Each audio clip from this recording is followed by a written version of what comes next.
Une valise contenant 5 milliards de francs CFA surgit au cœur de Ouagadougou, déclenchant une onde silencieuse dans les cercles sécuritaires nationaux sensibles.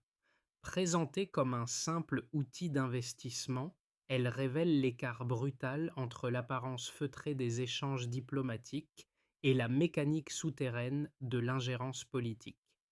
Que signifie, pour un spectateur ordinaire, la promesse d'acheter un avenir politique lorsque l'argent défie la loyauté autour d'Ibrahim Traoré?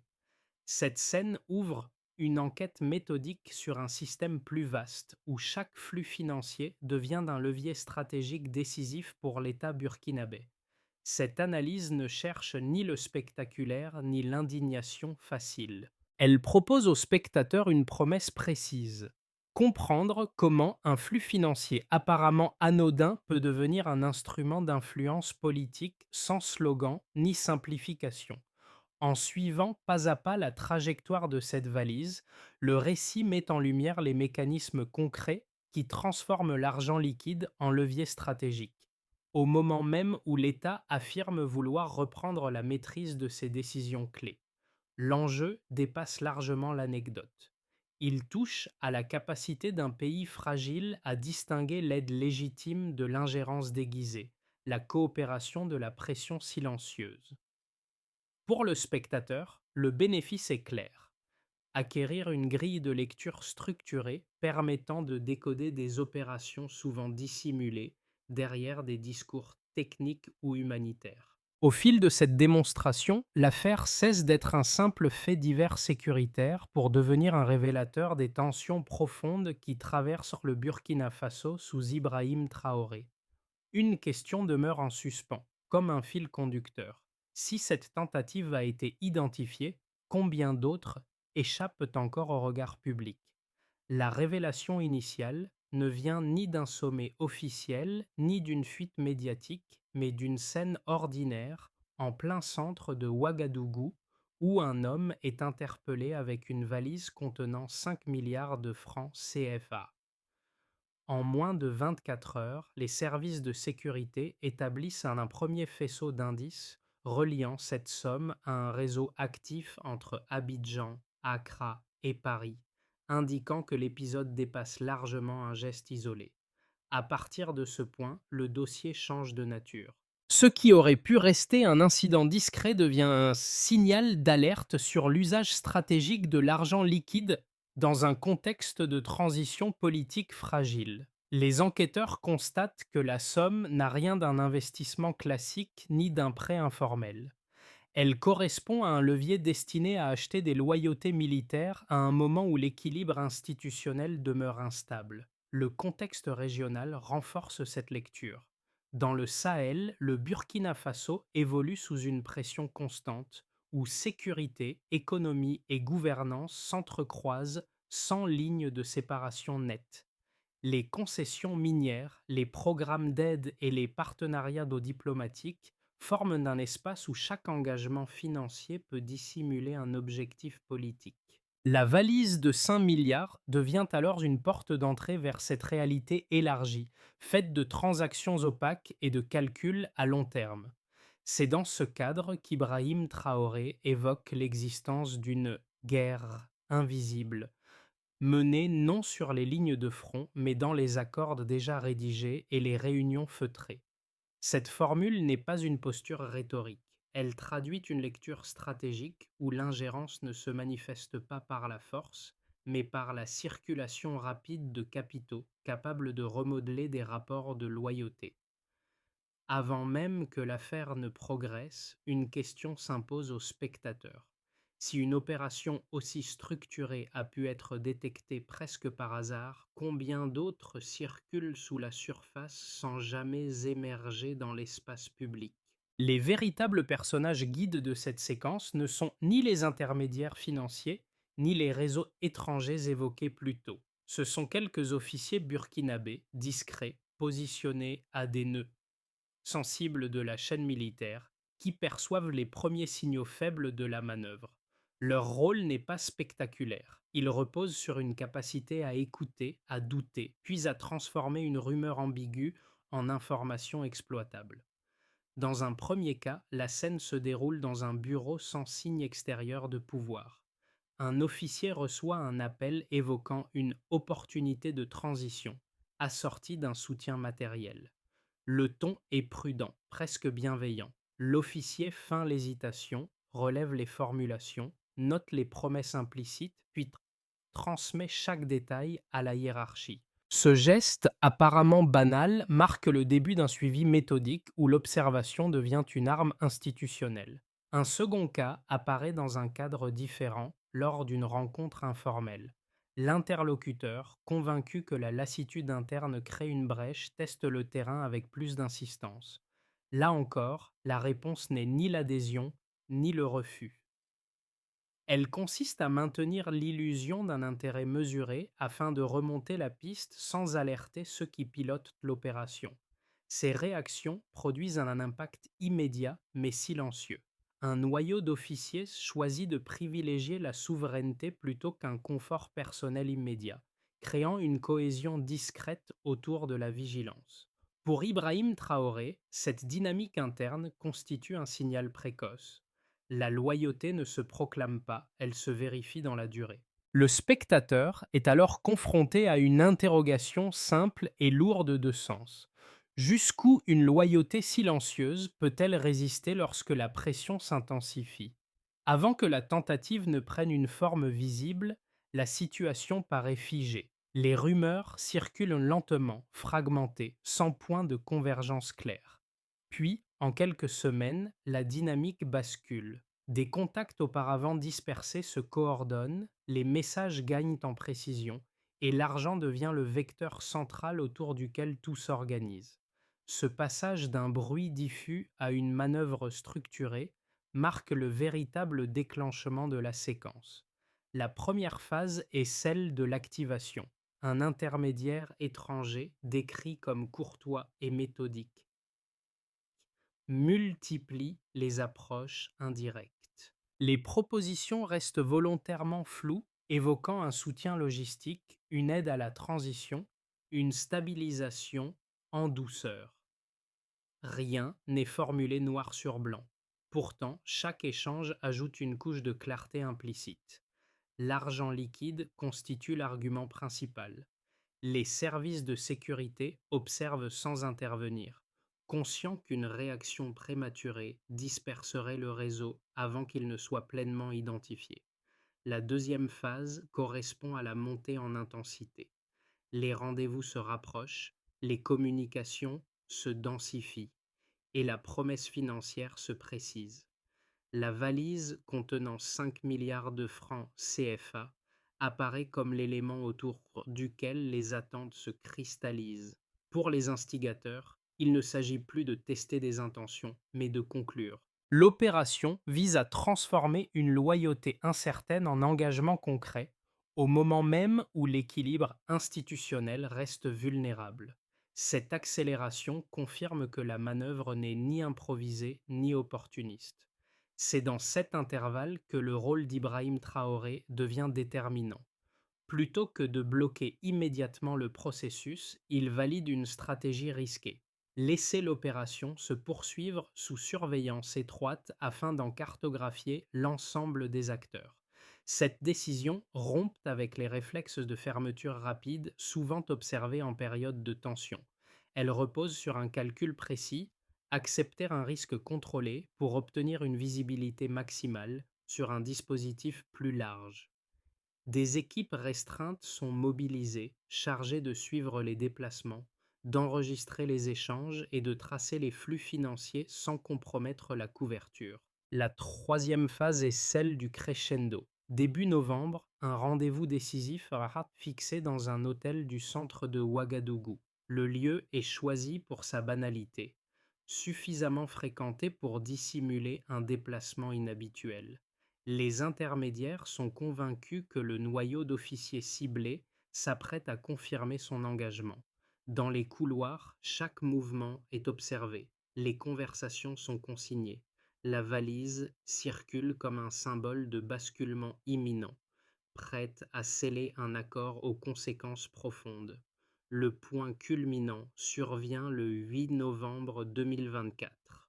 Au moment précis où l'intermédiaire pense conclure, une unité spéciale intervient. L'action est rapide, maîtrisée, sans échange de tirs. La valise est saisie, l'homme interpellé et l'opération prend fin en quelques minutes. Ce qui devait être le premier acte d'un scénario de déstabilisation s'achève brutalement. Les semaines d'observation se matérialisent en une intervention nette, révélant une cohésion interne rarement exposée publiquement. Après l'arrestation, les répliques commencent déjà à se faire sentir. Les premières analyses confirment que la tentative dépassait largement le cadre d'une initiative isolée. Pour le spectateur, une certitude s'impose. Une opération invisible peut progresser longtemps, mais elle laisse toujours des traces lorsqu'elle atteint son point de bascule. Au départ, les flux financiers déclarés comme humanitaires dessinent une base stable, puis un delta brutal apparaît lorsque plus de 5,3 milliards de francs CFA transitent soudain par des structures de façade. Et cette variation signale un changement de rythme et d'intention dans l'usage des circuits financiers. Le premier bloc de preuves concerne précisément ces flux. Les comptes identifiés se présentent comme des supports de programmes éducatifs ou sociaux, avec des mouvements réguliers et peu spectaculaires. Pendant plusieurs semaines, rien ne distingue ces opérations de milliers d'autres enregistrées dans la région. Puis, la courbe se rompt. Des transferts massifs apparaissent, sans correspondance avec des projets vérifiables, ni calendrier opérationnel crédible. Les analystes notent que les montants sont fractionnés, recomposés, puis redirigés vers des entités récemment créées. Cette architecture n'a rien d'un accident administratif. Elle correspond à une méthode éprouvée pour injecter rapidement des liquidités tout en diluant les responsabilités.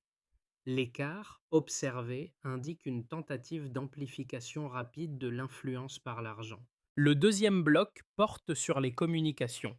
32 appels cryptés sont recensés en moins de 3 semaines entre les individus interpellés et des interlocuteurs extérieurs, et la concentration temporelle de ces échanges suggère une phase active de coordination opérationnelle. L'analyse ne se limite pas au volume, elle s'attache à la synchronisation. Le pic de communication coïncide avec des incidents sécuritaires localisés, testant la cohésion de certaines unités. Pour les services spécialisés, cette simultanéité n'est pas fortuite. Elle révèle une logique où l'argent prépare le terrain pendant que l'information cherche à fragiliser les points sensibles.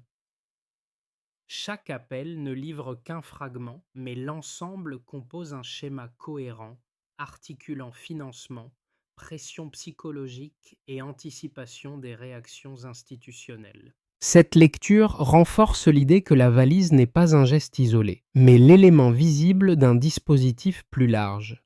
Le troisième bloc concerne la réaction intérieure. Dans les 48 heures suivant l'interpellation, plus de 1,2 million de messages de soutien sont enregistrés sur les réseaux sociaux, et cette mobilisation rapide traduit une bascule collective face à une menace perçue comme réelle. Ces données sociales complètent les éléments financiers et communicationnels. Elle montre que la tentative d'ingérence ne produit pas seulement une réponse sécuritaire, mais déclenche un réflexe civique inhabituel.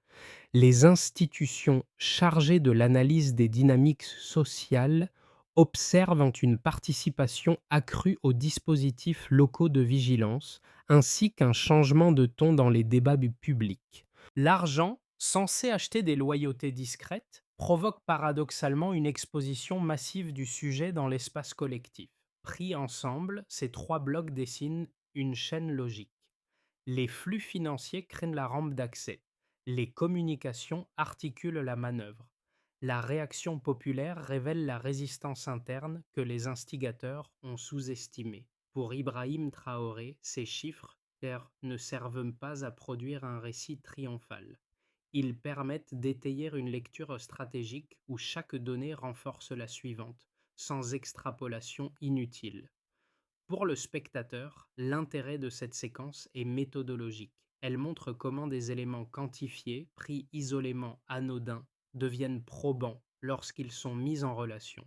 La preuve ne réside pas dans un chiffre spectaculaire, mais dans la cohérence d'un ensemble qui transforme une intuition en démonstration.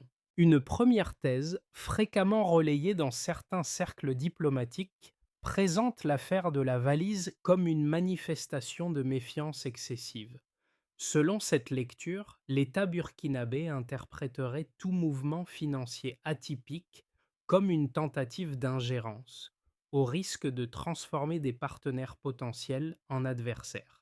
Les défenseurs de cette position soulignent la suspension de plusieurs programmes internationaux, la réduction de certaines aides et la possibilité d'un isolement économique difficile à soutenir dans un environnement déjà fragilisé. Ils estiment que cette posture pourrait accentuer les vulnérabilités internes plutôt que les réduire. Une seconde thèse, portée par une partie de la jeunesse intellectuelle africaine et par des analystes critiques des modèles de coopération traditionnels, avance une lecture inverse. Pour eux, la dépendance prolongée constitue un risque plus profond que les tensions diplomatiques visibles. Il rappelle que de nombreux dispositifs présentés comme coopératifs reposent sur des flux financiers peu transparents et sur des clauses déséquilibrées. Dans cette perspective, la valise de 5 milliards n'est pas une anomalie, mais un symptôme d'un système où l'influence politique passe par des leviers financiers rarement assumés publiquement. Refuser ces mécanismes serait alors moins un repli qu'un repositionnement stratégique.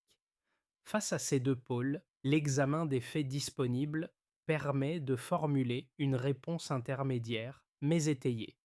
Les données financières montrent que les flux identifiés ne correspondent pas à une aide classique, puisqu'ils transitent par des structures sans activité vérifiable. Les 32 appels cryptés confirment que l'opération ne se limite pas à une initiative isolée ou maladroite.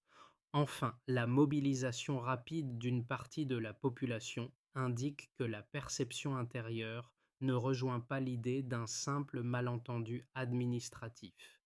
Pris ensemble, ces éléments affaiblissent l'argument de la paranoïa institutionnelle sans pour autant nier les risques d'un isolement mal maîtrisé. Il suggère que, dans ce cas précis, la prudence adoptée repose sur un enchaînement cohérent d'indices et non sur une lecture idéologique. La démarche défendue par Ibrahim Traoré apparaît alors moins comme un refus systématique de la coopération que comme une tentative de redéfinir ses conditions. Pour le spectateur, cette confrontation de thèses n'impose pas une conclusion définitive. Elle invite à distinguer la vigilance fondée sur des faits de la suspicion généralisée et à comprendre que la frontière entre les deux se joue souvent dans la qualité des preuves disponibles. À ce moment du récit, une idée s'impose. La valise n'est pas le cœur du plan. Jusqu'ici, l'attention se concentrait sur l'argent, sa trajectoire et son interception. Pourtant, l'enquête révèle autre chose.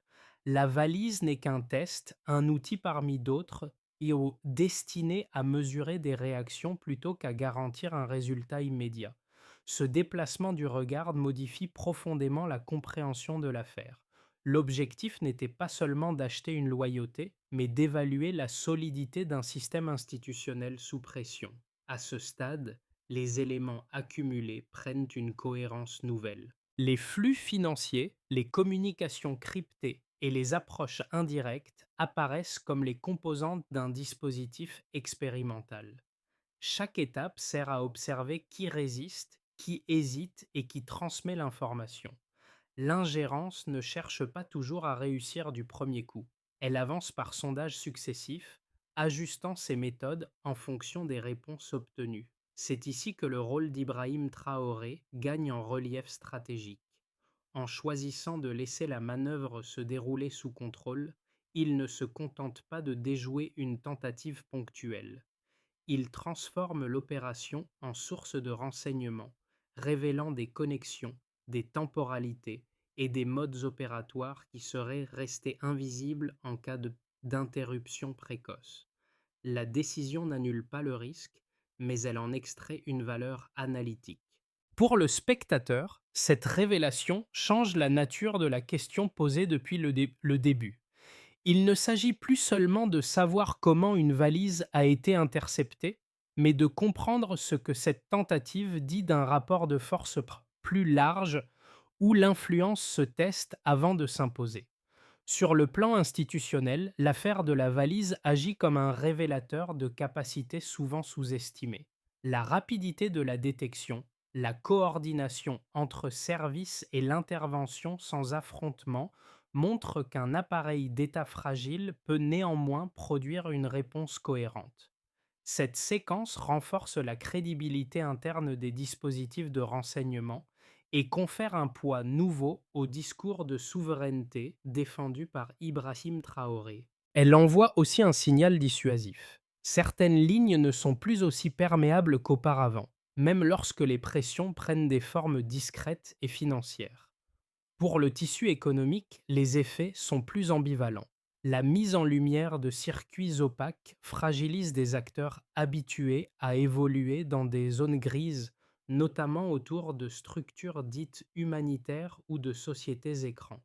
Cette visibilité accrue crée une phase d'incertitude, mais ouvre également un espace de renégociation.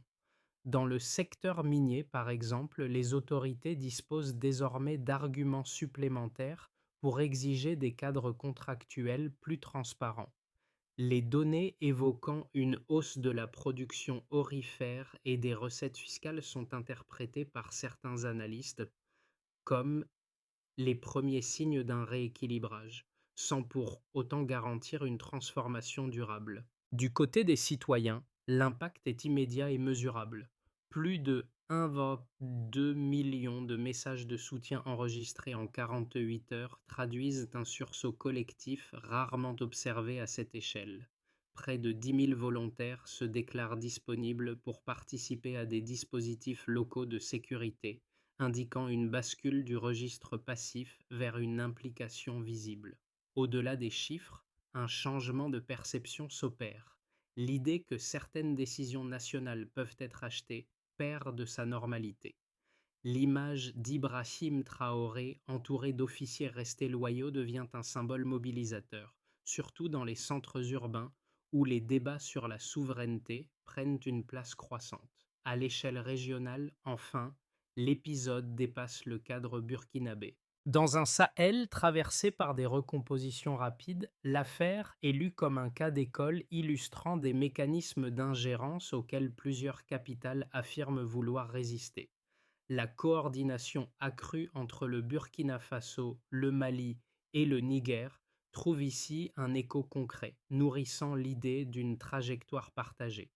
Pour certains observateurs africains, la valise de 5 milliards n'est plus une anomalie locale, mais un symptôme d'un rapport de force régional en mutation. Pris ensemble, ces conséquences dessinent un tableau contrasté. L'épisode ne règle ni les fragilités économiques ni les tensions sécuritaires persistantes. Il modifie toutefois des équilibres symboliques et pratiques. Une tentative invisible, une fois exposée, peut produire des effets bien au-delà de son échec immédiat. Pour le spectateur, la question centrale se précise. Lorsque l'ingérence échoue, que révèle-t-elle de la capacité d'une société à se redéfinir autour de ses propres seuils de tolérance et de vigilance? Dans la trajectoire de base, la plus prudente, le Burkina Faso poursuit la ligne engagée après l'échec de la tentative d'ingérence. Les institutions ne se transforment pas radicalement, mais gagnent dans cohérence interne. Les mécanismes de contrôle financier sont renforcés, sans éliminer totalement les circuits parallèles. La gouvernance reste sous tension, toutefois, la répétition d'épisodes comparables devient plus coûteuse pour les acteurs extérieurs. Dans ce scénario, la stabilité repose moins sur une rupture spectaculaire que sur une accumulation de décisions défensives capables de réduire progressivement les vulnérabilités mises en évidence par l'affaire de la valise. La trajectoire optimiste suppose une consolidation plus large. Les dynamiques engagées s'étendent au-delà du cadre national et s'inscrivent dans une coopération régionale renforcée. Les projets énergétiques et miniers menés conjointement avec des partenaires sahéliens créent un effet d'entraînement en améliorant la sécurité des flux et la visibilité des investissements. Dans cette hypothèse, la stratégie défendue par Ibrahim Traoré apparaît comme un point de départ vers une intégration plus affirmée, où la souveraineté ne s'oppose pas aux échanges, mais redéfinit leurs conditions. Les bénéfices attendus demeurent fragiles, mais la trajectoire gagne en lisibilité. La trajectoire pessimiste repose sur une succession de ruptures. Sanctions économiques, retrait de programmes internationaux et campagnes de dénigrement coordonnées accentuent la pression sur un système déjà contraint. Une contraction économique, même limitée, suffirait à raviver des fractures sociales latentes. Dans ce contexte, les réseaux extérieurs affaiblis mais non démantelés pourraient chercher à exploiter chaque zone d'instabilité pour relancer des opérations similaires. La cohésion interne devient alors la variable décisive capable de soutenir ou d'éroder les marges d'autonomie acquises. Entre ces trois scénarios, aucune certitude ne s'impose. L'exercice n'a pas pour but de prédire, mais d'aider à penser. La recommandation centrale est cognitive. Envisager simultanément ces trajectoires sans s'enfermer dans l'une d'elles. Comprendre que chaque décision politique, même défensive, infléchit un système plus vaste permet aux spectateurs de lire l'avenir non comme une ligne droite mais comme un champ de possibles conditionnels. Pour une première catégorie de spectateurs, ceux qui suivent régulièrement l'actualité du Sahel, sans entrer dans ces détails techniques, l'affaire de la valise fonctionne comme un rappel brutal de la complexité politique burkinabé. Elle montre que les tensions ne naissent pas uniquement des affrontements armés ou des crises visibles, mais aussi d'initiatives discrètes menées dans des espaces feutrés. Pour ce public, le récit apporte une clé de lecture essentielle. L'ingérence ne s'annonce jamais bruyamment. Elle progresse par touches successives exploitant les fragilités institutionnelles existantes.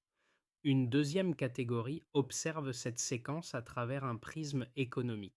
Ces spectateurs s'interrogent sur la capacité d'un État à protéger ses ressources face à des flux financiers capables de contourner les circuits officiels. Les données évoquées, qu'il s'agisse de la production aurifère ou des recettes fiscales, sont lues comme des indicateurs d'un repositionnement plus ferme.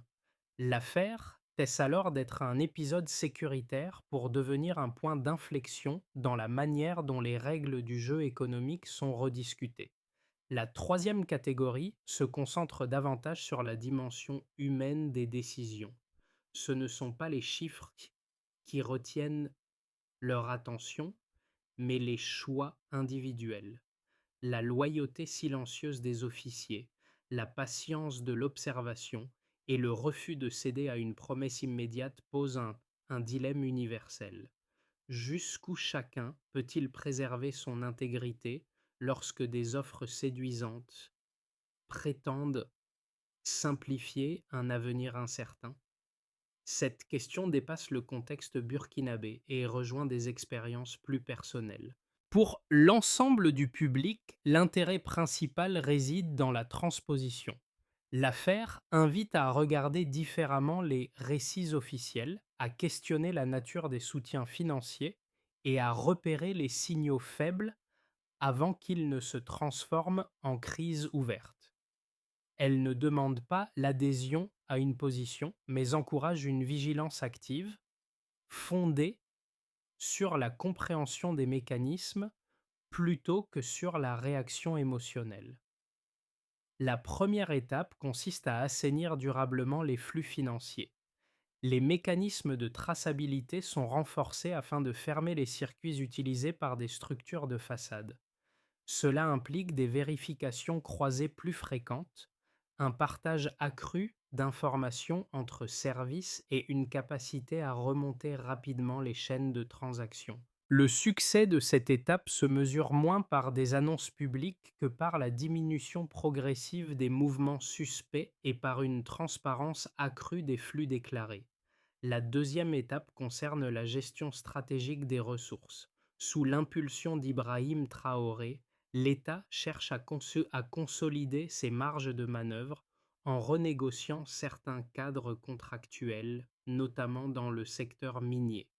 L'objectif n'est pas une rupture brutale, mais une rééquilibration des conditions, permettant de limiter les fuites vers des circuits parallèles. Les indicateurs de suivi reposent sur l'évolution des recettes officielles et sur la capacité à lier exploitation des ressources et bénéfices publics vérifiables. La troisième étape s'inscrit dans une logique de formation. L'affaire de la valise devient un cas d'étude intégré au parcours militaire et administratif. Il s'agit d'apprendre à détecter les signaux faibles, à analyser les incohérences et à documenter chaque interaction avant qu'une crise ne s'installe. La qualité des rapports produits et la rapidité d'identification des anomalies servent ici de critères d'évaluation. La quatrième étape repose sur l'implication citoyenne. Les médias locaux, les associations et les acteurs communautaires sont encouragés à débattre et à signaler les pratiques douteuses. L'impact se mesure par une vigilance diffuse mais constante capable de réduire l'espace où prospèrent les opérations invisibles. Enfin, la cinquième étape concerne la transparence publique.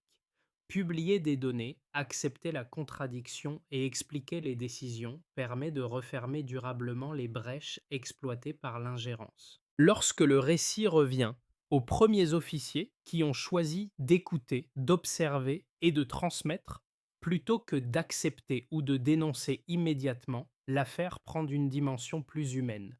La valise de 5 milliards cesse d'être un objet abstrait pour devenir l'épreuve concrète d'une décision individuelle. À cet instant, ce ne sont ni les chiffres ni les communiqués qui comptent, mais la capacité de quelques personnes à résister à une promesse présentée comme rationnelle et avantageuse. La présence d'Ibrahim Traoré dans cette séquence n'est pas celle d'un héros mis en scène. Elle agit comme un point d'ancrage autour duquel ses choix silencieux trouvent une cohérence. Sa décision de privilégier la patience et la méthode plutôt que la réaction immédiate donne un cadre à des loyautés qui ne cherchent pas la reconnaissance publique. Le motif initial se referme ainsi sur une idée simple. La souveraineté ne se proclame pas, elle se pratique dans des moments où tout semble négociable. Ce rappel modifie la lecture de l'ensemble. L'affaire n'apparaît plus comme une victoire ponctuelle, mais comme une démonstration fragile, toujours réversible, de ce que peut produire une vigilance partagée. Le spectateur garde alors en mémoire non pas l'image de l'argent saisi, mais celle d'un choix collectif tenu dans la durée. Et en filigrane, une conclusion se dégage. La loyauté résiste quand la facilité échoue. En refermant cette analyse, le Burkina Faso n'apparaît plus seulement comme le théâtre d'une tentative d'ingérence avortée. Il se révèle comme un espace où se redéfinissent, pas à pas, les rapports entre pouvoir, dépendance et vigilance collective. L'affaire de la valise montre que les décisions prises dans les bureaux officiels ne suffisent jamais à expliquer l'ensemble d'une trajectoire. Il faut aussi considérer les réactions silencieuses, les discussions locales et les ajustements progressifs qui façonnent une société sous contrainte. Pour le spectateur, l'enjeu n'est pas d'adhérer à un récit unique, mais d'affiner son regard. Observer comment une influence tente de s'imposer, comment elle est détectée, puis comment elle échoue, offre des outils de compréhension transposables bien au-delà du contexte burkinabé. Les mécanismes décrits ici existent sous des formes différentes dans de nombreux environnements politiques et économiques. Cette vidéo n'a pas vocation à clore le débat. Elle propose un cadre pour le poursuivre avec plus de nuances et de recul. Suivre l'évolution des choix opérés par l'État, écouter les voix locales et interroger les récits dominants permet de rester attentif aux dynamiques invisibles. Face aux valises visibles ou dissimulées qui circulent ailleurs, jusqu'où estimez-vous que d'autres devraient pouvoir décider à votre place?